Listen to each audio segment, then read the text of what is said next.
What up, YouTube? What other story elements Yeah. were there from the Oh, oh, okay, never mind. It's a notification. Anyways, will Kang come up at all in Avengers Doomsday? Let's see what their thoughts on. Let's see what their thoughts are on it, and what else they have thoughts about for this movie.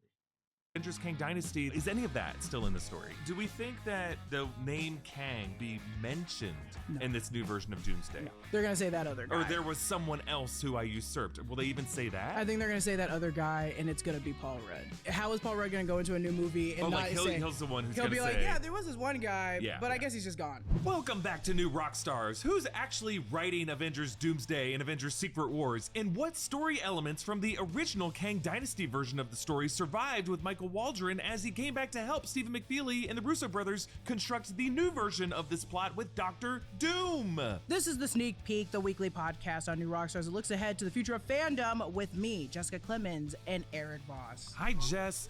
Yes, we're on the break room set now because it's such a cool set. Jessica did an amazing job decorating this for Halloween, and we wanted you to see it. And also, you may be seeing all future episodes of the Sneak Peek and Rumor Rundown, another podcast we do here on this set. It just kind of makes more sense. We're trying to save some space here in the studio, and we consolidate. Yeah, it kind of makes sense to have it here. But we'll be evolving. Maybe you'll see a floating screen that says Sneak Peek. Maybe it'll live somewhere down here. Maybe there will be a man who might look like Brandon Barrick just kind of doing this in the background saying Sneak Peek every 15 seconds. That's not distracting. I don't think so. I think it's a benefit to the show. So in this episode of the Sneak Peek, first off, we're so thankful to have you all back because I know I can't hear it, but damn, my neighbors are making mad noise. What the hell? Relax. last week we had what was among many corners online a pretty controversial conversation where I believe we fairly held Marvel to task for why they're not promoting Avengers Doomsday enough. And look, a lot What the fuck is that?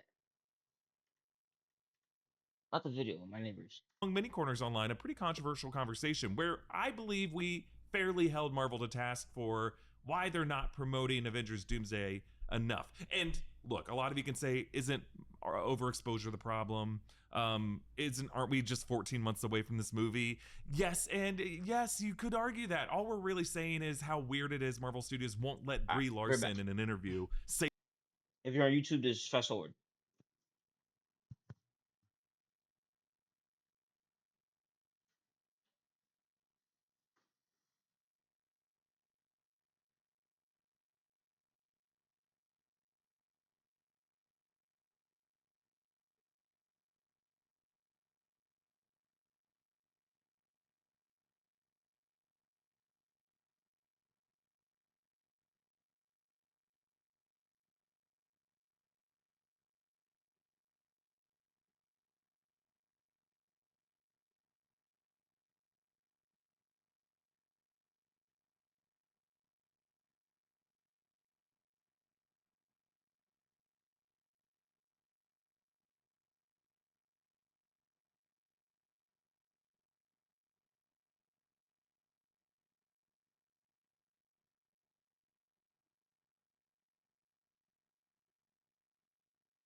I'm back. I'm back.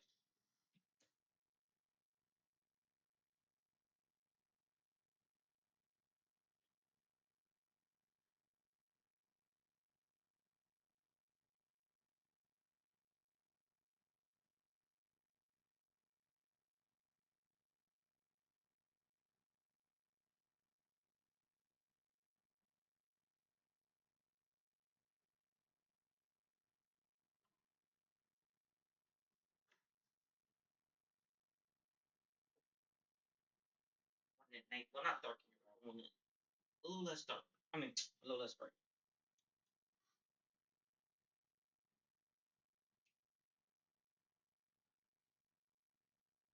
Alright. If you're on YouTube and you fast forward and you're still here, appreciate you, big dog. Appreciate you.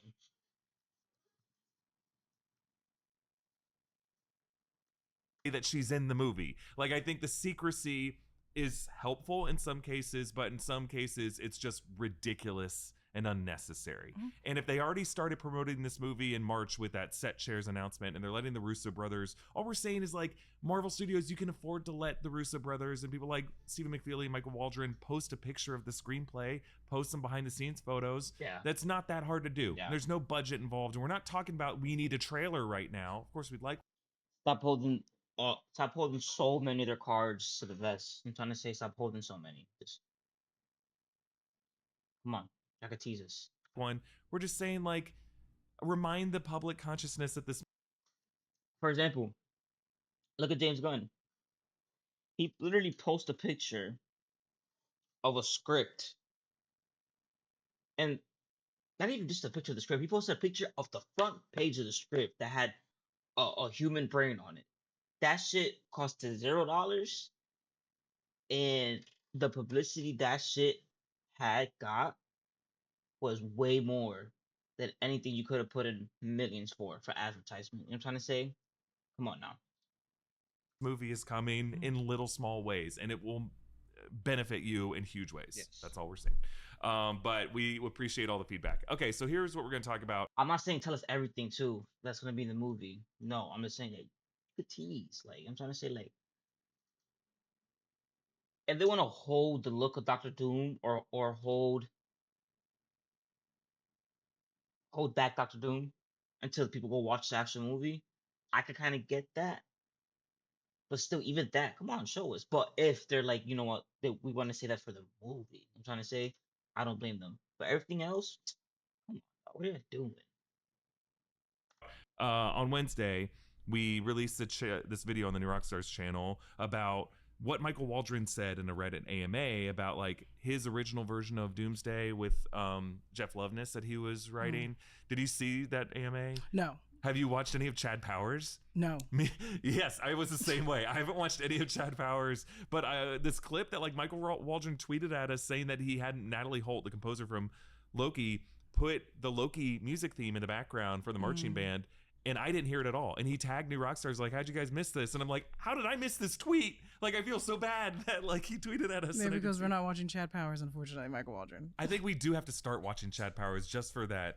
I know that they shot that in like an actual, I think it was at UCLA or USC stadium, and it's actual students that are actually cheering it on. So I don't know if that's a real marching band that you got to do the Loki soundtrack in underneath their normal marching band. I would imagine that Natalie Holt probably had her version of it and just layered it in. Yeah, just layered it in post. That would make more sense. Yeah, let me tell you, football is the last thing on my mind right now. You don't watch Friday Night Lights for the Kyle Chandler of it all? I kind of do. I kind of do, only for Kyle Chandler. Yeah, like, you know, what's fun is if you were to listen to those USC students cheering in the background, they would just call it SC. That's the insufferable thing that all the USC students are doing now. It's like, actually, I went to SC. It's like, no, motherfucker, you went to USC. Shut up. Oh, they don't want to say university in front of it? Yeah, or it's like the Ohio State. Every annoying college has to have their thing, you know, that just makes them look like snot. I think that's every generation. Every generation has to create new lingo or new abbreviations for words. So I can't talk shit. He can't talk shit. Even though he just did, but each generation has abbreviated some word. I'm trying to say. So, not surprised. And I'm always talking about like my generation. Those people are in college. That's my generation. But you know what I'm trying to say. Even I look at them like, bro, really? Come on, just say USC. Got it. So I hate USC. I hate USC. Oh, sorry. Yeah, I hate USC. Excuse me. So, okay, we're going to talk about today what could have carried over from the Waldron and Loveness version of this story now that Michael Waldron is coming back to help on Avengers Doomsday. Actually, earlier this month, Michael Waldron clarified to the Wrap what exactly his involvement is with the writing of Avengers Doomsday and Secret Wars. And here's what he said. He was asked, so you're writing on both Avengers Doomsday and Avengers Secret Wars? And he said, yes, I am. I've been back and forth from London helping that team out while in post-production on Chad Powers. And again, that's only possible if you have a partnership like this. If I can look at my producing partner and say, all right, I have to disappear in a Marvel world, and I trust your creative instincts enough to speak for the show. Adam and I have a hive mind in many ways. And then the Wrap asked him, Okay, back to Avengers. Were you working on Avengers Kang Dynasty at all before that became Avengers Doomsday? And Michael Waldron said, Kang Dynasty was Jeff Loveness, my friend, who was writing that with Destin Daniel Cretton, who's now doing Spider-Man Brand New Day. Because I was writing the movie after that, but there wasn't a filmmaker attached. Which is not a bad fucking trade-off. Dustin Daniel Craig, that's how you say his name? Just trying to find his name, if he said his name. Yeah, no, Destin Daniel Cretton. There we go. That's his name. I was almost there. He was working on Avengers King Dynasty, aka Avengers 5, aka now Avengers Doomsday. He got dropped from that, and not even dropped. That is a terrible way to put it. He moved. They took him off of Avengers and put him on Spider-Man. I promise you, anything that dude was like, okay, perfectly fine. I want to do Avengers, but I could do Spider-Man. Fuck it, I'll take that. I'm trying to say, come on. And not just that, he already directed Shang-Chi, so he's already directed like a good, like great that a lot of fans like. I'm trying to say. So come on. Him going from Avengers to Spider-Man, that is not a bad trade-off at all. Waldron said, Kang Dynasty was Jeff Loveness, my friend, who was writing that with Destin Daniel Cretton, who's now doing Spider-Man Brand New Day. Because I was writing the movie after that, but there wasn't a filmmaker attached yet, I was just involved in all of those conversations. When that movie went away, I was working on what would become Avengers Doomsday and Secret Wars for a time, and then they brought in the Russos and Stephen McFeely right at the time we were going to make Chad Powers. As those guys got in and wrapped their hands around what these movies were going to be, I was off doing this insane thing. And when I finished, there was an opportunity for me to come back in and get to know Joe and Anthony and Steve and really just help however I could. That's what I'm trying to do, is just support them. Okay. And then this week in a Reddit AMA to promote the Chad Powers series, Waldron finally revealed October 28th what was part of his and Loveness's plan for Avengers: The Kang Dynasty. The question on the AMA asked, without spoiling anything, as you were a writer on Avengers: The Kang Dynasty, is there anything that you learned from those initial drafts of the script that moved over to help you write the new version of Avengers Doomsday? So basically they were asking, what is still there? What's the connective tissue between versions of the story? Here's what Michael Waldron said. Jeff Loveness and I spent an afternoon pitching on the Young Avengers defeating a version of Kang and being so stoked about it, only to discover that that particular Kang carried a little card that said, be patient with him, it's his first day as a Kang. And then they were so bummed. I think he was going to be the Lizard Kang from the end of Kang Dynasty. I think he's saying the end of Quantumania, maybe? Yeah, I heard it a couple of days ago when they broke it down too, new Rockstars. Yeah. I don't know if I would have liked that. So happy they're not doing that. Would have been dope as fuck to get to the Young Avengers, but no, come on. I don't know. Anyway, we had fun. So, again, I covered some of this, like the Young Avengers, the Kamala Khan of it, in Wednesday's video, but it really opens up the question of what other story elements were there from the Avengers Kang Dynasty that, even though Marvel's landscape has changed now that Kang isn't the big bad, there's plenty of stuff that was like, seemed to be a big deal in 2022, 2023 on these Disney Plus shows. Is any of that still in the story? I think, well, it makes sense that they keep going back to Michael Waldron because he's one of the most consistent writers throughout Marvel that Kevin Feige trusts. So it's like, it's interesting that he says, I came back, I was available to come back to help them in any way. And that's where I'm more like, okay, so what could he have helped with that the Russos don't feel they confident enough to do themselves? Because I feel like a lot of the things the Russos and McFeely would have been like, oh, we're fine, we don't need your help, go work on Chad Powers. But there's probably something in there that Michael Waldron, I like the note about the Young Avengers because that makes sense why they're not a part of anything right now. Yeah. I could see the Russos looking at that and being like, we'll take that block away for now. And keeping them as a block, not keeping them separate. Now I know what that was. That was not my neighbors making noise. That was the way they got those mics. They should not have those mics on that table. That mic, every time they hit the table, I can hear it. They need to change the mic setup at least. It's catching the vibration from the hitting on the table. They're a block of people that are now somewhere in the universe, somewhere in the Marvel even just script dumping writing their hand universe. I think that's one thing that it's not important. is definitely maybe they're going to keep on the docket, it's hard because I think Marvel was also like really quick to be like, take away anything from Kang. Like we're not doing Kang storyline anymore. Well, Ant-Man his whole storyline has to be picked up from there, right? Listen, listen. I don't know if Marvel's gonna do it. Who knows? Listen, I wouldn't be opposed to them bringing back Jonathan Majors just for Doctor Doom to kill him, just to show how powerful he really is. I wouldn't mind, and I'm pretty sure Jonathan Majors would not mind coming back just to do that because he went from being the main character of that movie to being fired from that role. Not just the movie, being fired from that role in general. For them to out of nowhere to be like, you know what, fuck it, you want to come back just to like basically die, but still you want to come back. Come on, I think he'd be down for that. I'll be down for that shit too. Come on. Have either Scott or Cassie, and the way Quantumania ended, since we know Paul Rudd is going to be in the movie, some of those story elements from Quantumania have to be coming back. I also think, no offense, but like when you start breaking up and going into different universes or realities, that's when Michael Waldron kind of comes in. You need help with that. Like what the TVA and Loki have already done, Michael Waldron was ahead of that. So it's like, oh, we need to know what. I was so excited when I heard that Michael Waldron was back to help write Avengers Doomsday and Secret Wars, I think too. I was so happy because that dude knows the multiverse of Marvel like the back of his fucking hand. Think about it. He was the showrunner of Loki season 1. I don't know if he was the showrunner for season 2, but I know he was for season 1. I'm trying to say, and Loki, that show, helped a lot, helped the multiverse out a lot. I'm trying to say, if it wasn't for that show, I don't think people would be, because people are obviously like kind of against the multiverse shit now. But I feel like even more people would have been opposed to that if we didn't get the Loki show. I'm trying to say because Loki, the show, really explained and made the multiverse shit make a little bit more, well, a lot more sense. I'm trying to say. So if it wasn't for that show, if we would have just had Quantumania, and Quantumania was how we found out and figured out how the multiverse is or was, nah. I feel like even more people would be opposed to it. So yeah, Loki did a lot of heavy lifting. And so I'm trying to say is that that's why I'm happy. And Michael Waldron was the writer on that show and the showrunner. I'm trying to say, so it's a no brainer to bring it back for Doomsday. Going on because the last movies we worked on, Loki wasn't a thing.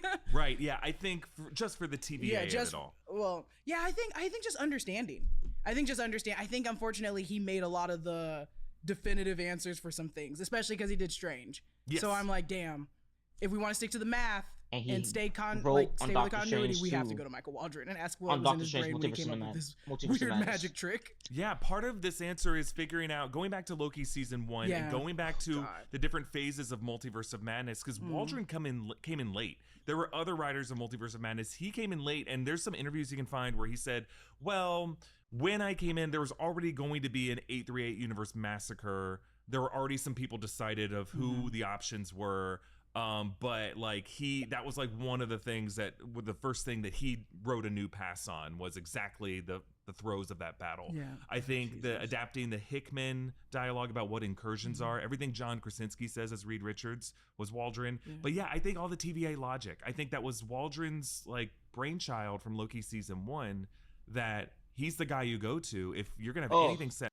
And by the way, for those who care, Michael Waldron, he's a writer on, I don't know if he still is, but he's a writer on Rick and Morty. He was a Rick and Morty.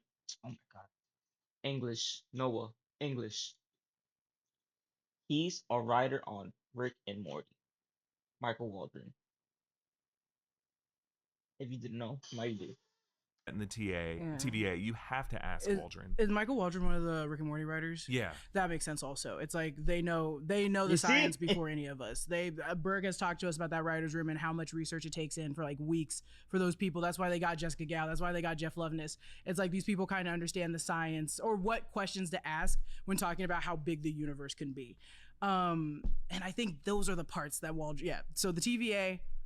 That kind of timeline stuff, that Loki stuff, those are the parts that will be brought in from whatever that last script was to Doomsday and not Kang's Dynasty, Secret Wars. Yeah. I mean, I think at first going into this conversation, I was thinking, well, maybe he threw out Young Avengers beating one of the Kangs because that tells us he's answering the question, like, the Young Avengers are going to be coming back in some form, and that means even though Iman Vellani, Honestly, Catherine Newton, honestly, they don't, and they wait till after Secret Wars to do the Young Avengers. I'm cool. I'm down. Cause I feel like if they show up in Doomsday now or Secret Wars, it'll be like out of nowhere. Unless, hold up, unless in Doomsday they form the Young Avengers. I'm trying to say, then that's different. But if Doomsday starts and they're already like a team, I don't know. I don't know. Haley Steinfeld, Ruri Malika, and Joe Locke have not been confirmed for Avengers Doomsday. They are kind of representative of the Young Avengers that we're all kind of hoping shows up in some form. Now I'm kind of thinking of it, well, maybe Waldron tossed that out there because he knows for sure that he's not spoiling anything. And that's what he was addressing. He's like, okay, well, I'm not spoiling anything to say Young Avengers because they're not at all going to be in Doomsday. Yeah, I can see that. Yeah, maybe that's what it was. But like the reason he was brought on is really what we should be investigating because like he is the guy. I think what we're going to find out when we see Doomsday is that it's going to be far more connected to the 2022 Multiverse of Madness movie than we thought. I think like incursions, I and I hope. think all the TVA logic, hope. all that's going to come back in a connective way that actually clarifies everything in retrospect. Yeah. I think that, and I think also the fact that no matter how you see it, Doctor Strange is one of the big three. So it's like big three now. Everyone else is having children or going away. Strange is still there. We have to come back to Strange. Strange hasn't even got his trilogy yet. So it's like, oh, we're going to go back to Strange. Even if you want to like not think about the comics where Strange was a big part of Secret Wars, he still needs to be in there. So I think you have to go to not Jeff Loveness. You have to go to Michael Waldron from Multiverse of Madness and be like, because even if he was the last person to write it, at least he saw the entire thing. He saw it all the way through. You're like, okay, so him and Clea in the Dark Dimension. How the hell are we going to do that? Right. And that's something I think you have to bring into either Secret Wars or Doomsday. Yes. But one of those two. It has to be in one of those two. So that's why. That's why in one of my videos that I posted on YouTube, I think I posted it to you. I think I talked about it in one of the YouTubes I posted. Um, if long story short, if Avengers Doomsday starts with Doctor Doom already knowing about the multiverse and shit like that, and at the end of Doomsday, bang, it's Battle World. I wouldn't mind if in between Doomsday and Secret Wars, there's a Doctor Strange 3, and in that movie, it's about Clea and Doctor Strange, trying to fix incursion and shit like that and whatever. But also the second the like the B line of that movie would be the B story of that movie would be Doctor Doom at the beginning of him figuring out the multiverse and that that everything is fucked up. So like that it'll be like kind of like a prequel, Doctor Strange 3. It'll be a sequel to Doctor Strange 1 and 2, but the Doctor Doom part would be a prequel to Doomsday. I'm trying to say so that we could see where Doctor Doom began when he figured out about the multiverse. That would be dope. That would be dope. And you could call it like Doctor Strange 3 Time Runs Out, like the comic book story. Because that's the comic book storyline that's before Secret Wars. It's the lead up. So I think that would be dope. That would be dope. I don't think they're gonna do it. But if there is a movie in between those two movies, like there was between Infinity War and Endgame, I think it would be dope. Hopefully that makes sense. I'm like, I think that was definitely what was brought from that Kang Dynasty script. I think you have to. The beef that was going to be between Strange and Kang Dynasty, because was there a rumor that Strange was going to be like that one that has to take it on? Like it wasn't, because we weren't going to get Iron Man. We weren't going to, or not Iron Man, we weren't going to get Robert Downey Jr. As Doom before Kang Dynasty. So I thought there was like a rumor or something said that it was like, oh, Strange is going to be the one that's going to be like has to take that mantle to go against Kang Dynasty. And I feel like you can still take that version of Doctor Strange and put it in Doomsday or Secret Wars. Yeah. Because he's gonna be in charge of so much. He seems to be such an important character if you're dealing with like this intersection of science and mysticism with Doctor Doom. Like, yeah, I don't see how every Marvel. Oh, and to fix what I said, Doctor Strange and Clea and that Doctor Strange 3 movie, they'll be trying to fix incursions but also figure out the beginning. Like how it started. I'm trying to say. That's what I meant to say. character plugs into a story like this, but Doctor Strange is one that seems like a no-brainer, which made it so weird that Benedict Cumberbatch was not one of those set chairs. Yeah. Like, well, he's in the dark dimension until that's what I think they're gonna do. They're gonna pop him up in Secret Wars, but I don't want them to just pop him up in Secret Wars. I want to see what he's doing down there with Clea, and I know that they're just gonna bring him out of nowhere with his third eye, and he's gonna be like, "Hey, whoa, here's all the other Doctor Stranges." Like, he's gonna like bring his own army, and I'm gonna be like, okay, whatever. But I do think that storyline, even if it wasn't Kang Dynasty, you could just take from Michael Waldron's script and put it in Secret Wars. Yeah, I think there's a couple different ways you could plug him in. Do we think that the name Kang or He Who Remains or Victor Timely, will any of those variants be mentioned in this new? You heard it right. She said no, dude. I hope they don't just like completely ignore all that. You know what I'm trying to say? They could do like a Thor: The Dark World thing, like how they did for Endgame. How everybody fucking hated that movie, hates that movie still, including me. But they retconned it and made that movie important. I'm trying to say, so I hope they kind of do that with Kang. Like, yeah, Kang was kind of holding back Doctor Doom, and now that he's out the picture, Doctor Doom's able to attack. I'm trying to say because Kang's was taken out. I hope it's not Doomsday and it's all Doomsday. I mean, well, I hope it's all Doomsday, but you know what I'm trying to say, like, but they do mention Kang, because come on, bro, they can't just drop that completely. That's crazy. That's Kang the Conqueror, dog. It's a big fucking character. You know what I'm trying to say, like, come on, they have to at least mention Version of Doomsday. No. Are they just going to pretend that he didn't? Are they even going to mention to him like through pronouns, or just say like that other guy? They're gonna say that other guy, or there was someone else who I usurped. Will they even say that? I think they're gonna say that other guy, and it's gonna be. If they do say it like that, make it mad obvious about who they're talking about. You know what I'm trying to say? In the dialogue, make it mad obvious about who they're talking about. If not, just call the dude by his name. He Who Remains or King the Conqueror, Nathaniel Richards, whatever. Like, come on. Paul Rudd as Ant-Man, because how is Paul Rudd going to go into a new movie and not say, he's the one who's he'll gonna be say, like, yeah, there was this one guy, but I guess he's just gone, and then that's all it's going to be said. I don't think they're going to name drop Kang as a little more than that, but something like that. We want. I think at some point it's going to be like Paul Rudd will say like, there was another one who I fought down. His name, and if I were writing the scene, I would be like, his name was Kang.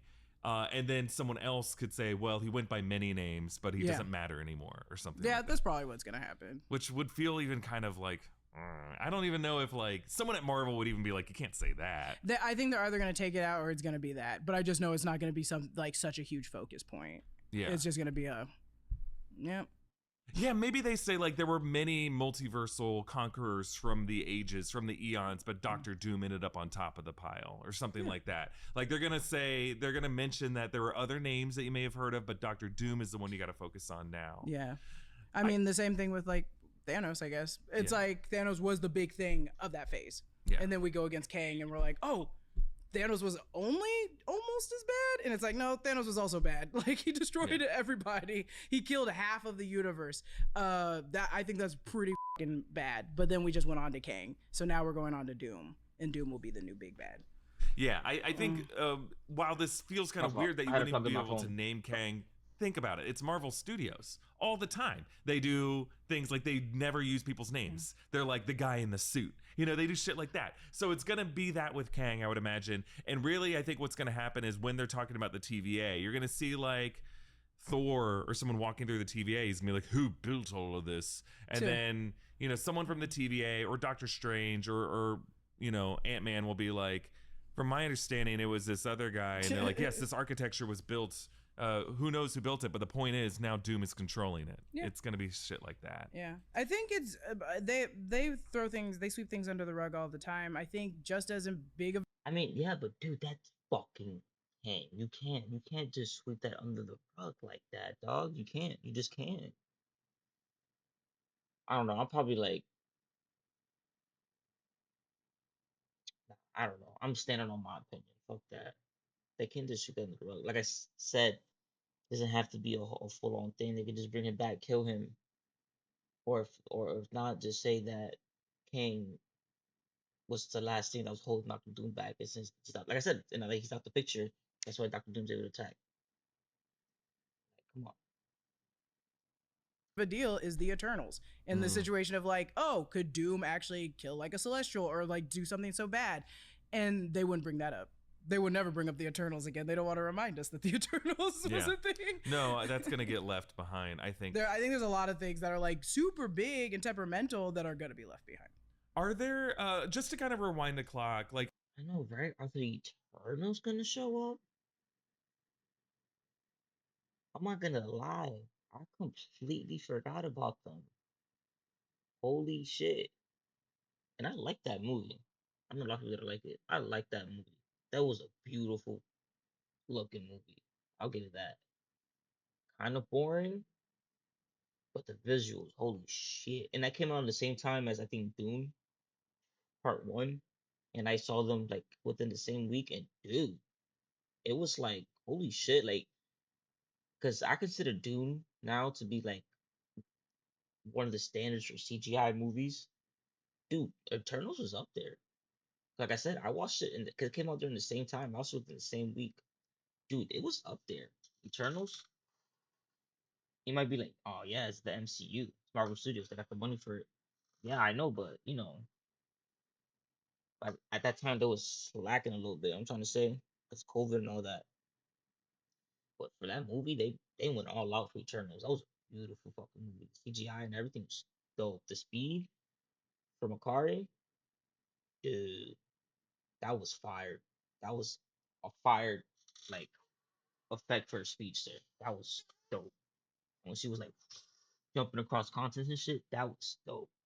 But anyways, in Wednesday's video I talked about, I think the last time we saw Marvel's big vision for their future before the Jonathan Majors legal stuff disrupted a lot of those plans would have been in August of 2022 at D23. That's where they future video I talked about. I think the last time we saw Marvel's big vision for their future before the Jonathan Majors legal stuff disrupted a lot of those plans would have been in August of 2022 at D23. That's where they just came off of their Comic-Con in San Diego in July, where they unveiled that the fifth Avengers movie would be called the Kang Dynasty and Secret Wars. We were given some temporary release dates that then were moved.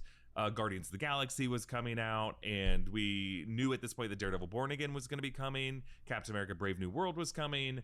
At D23, though, they showed a trailer for Loki Season 2 that seemed to be pretty instrumental. They showed a trailer for The Marvels. They showed a trailer for Ironheart.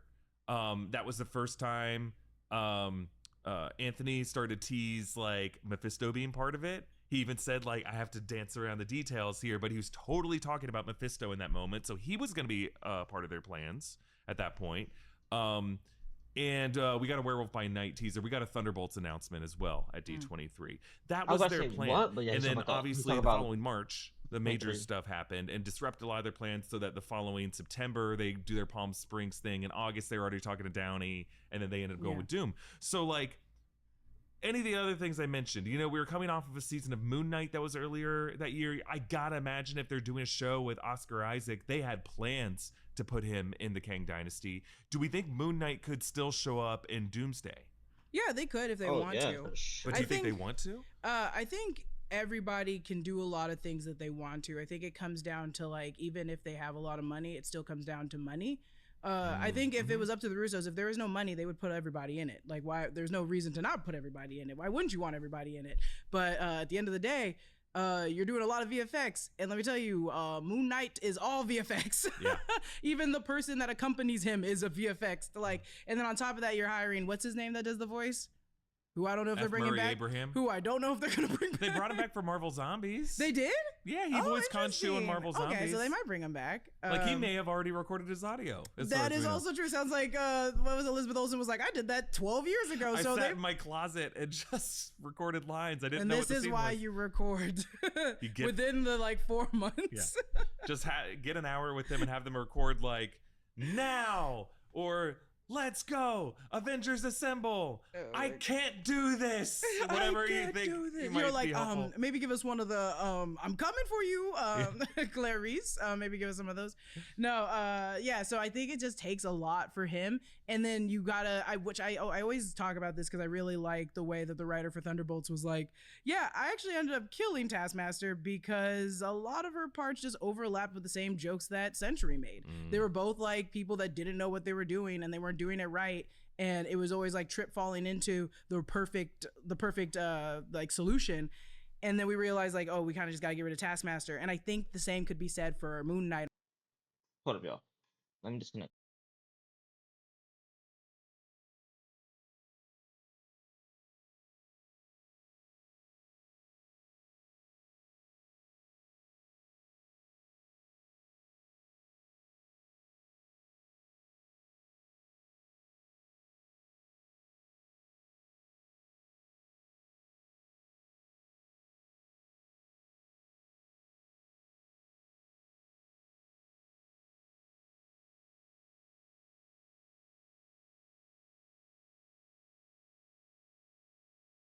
Already have